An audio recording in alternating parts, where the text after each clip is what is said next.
നമസ്കാരം. ഒരു കോൺഗ്രസ് ഭീരുത്വത്തിന്റെ ചരിത്രം. 1962 ഇന്ത്യ ചൈന യുദ്ധത്തിൽ ഇന്ത്യയുടെ 1383 പട്ടാളക്കാർ കൊല്ലപ്പെടുകയും 1696 പേരെ കാണാതാവുകയും 38,000 ചതുരശ്ര കിലോമീറ്റർ ചൈനയ്ക്ക് വിട്ടുകൊടുക്കുകയും ചെയ്ത ശേഷം തോറ്റു തുന്നമ്പാടി വളിച്ച ചിരിയുമായി ചൈനീസ് പ്രസിഡന്റ് ഷൌ ഇല്ലായുടെ അടുത്തു പോയിരിക്കുന്ന ഇന്ത്യൻ പ്രധാനമന്ത്രി ജവഹർലാൽ നെഹ്റുവിനെ ഒന്ന് നോക്കൂ. അതിലേക്ക് നയിച്ച സാഹചര്യങ്ങളാണ് അതിനേക്കാൾ നാണം കെട്ടത്.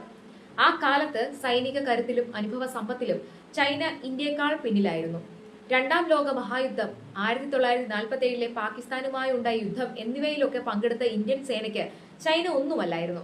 പക്ഷേ ചൈന ഇന്ത്യയുടെ എക്കാലത്തെയും വലിയ സുഹൃത്താണെന്ന് വിശ്വസിച്ച നെഹ്റുവിന്റെ വിഡിത്തമാണ് വേണ്ടത്ര തയ്യാറെടുപ്പില്ലാതെ നിന്ന സൈന്യത്തെ വൻ തോൽവിയിലേക്ക് നയിച്ചത്. അത് മാത്രമല്ല നെഹ്റു ചെയ്ത ചതി.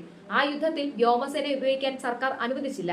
അന്ന് ഇന്ത്യൻ വ്യോമസേന ചൈനയേക്കാൾ ബഹുദൂരം മുന്നിലായിരുന്നു. വ്യോമസേന ഉപയോഗിച്ച് ചൈനീസ് ആർമിയുടെ നീക്കങ്ങളെ തകർത്തിരുന്നുവെങ്കിൽ യുദ്ധത്തിന്റെ ഗതി മറ്റൊന്നാകുമായിരുന്നു. പക്ഷേ ചൈന ഇന്ത്യയുടെ എക്കാലത്തെയും വലിയ സുഹൃത്താണെന്ന് വിശ്വസിച്ച നെഹ്റുവിന്റെ വിഡിത്തമാണ് വേണ്ടത്ര തയ്യാറെടുപ്പില്ലാതെ നിന്ന സൈന്യത്തെ വൻ തോൽവിയിലേക്ക് നയിച്ചത്. അത് മാത്രമല്ല നെഹ്റു ചെയ്ത ചതി. ആ അതിർത്തിക്കപ്പുറത്തുള്ള ഒരു ലക്ഷ്യങ്ങളിലേക്കും അന്ന് ഏതാണ്ട് 665 ഫൈറ്റർ വിമാനങ്ങൾ ഉണ്ടായിരുന്ന എയർഫോഴ്സിന്റെ ഒരു വിമാനവും പറന്നുയർന്നില്ല. കാരണം പറഞ്ഞത് എന്തെന്നോ, എയർഫോഴ്സ് ഉപയോഗിച്ചാൽ അത് ചൈനയെ കൂടുതൽ പ്രൊവോക്ക് ചെയ്യലാകും.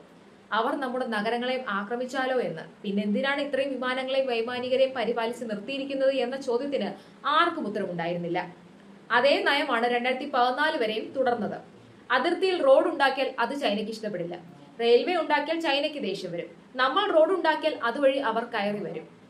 ഇവറ്റകൾക്ക് നമ്മുടെ സൈന്യത്തിന്റെ കഴിവിലും കരുത്തിലും എത്ര വിശ്വാസം ഉണ്ടായിരുന്നു എന്നതിന്റെ ഏറ്റവും വലിയ തെളിവാണ് 2014 വരെ തുടർന്ന ഈ ഭീരുത്വ നയം.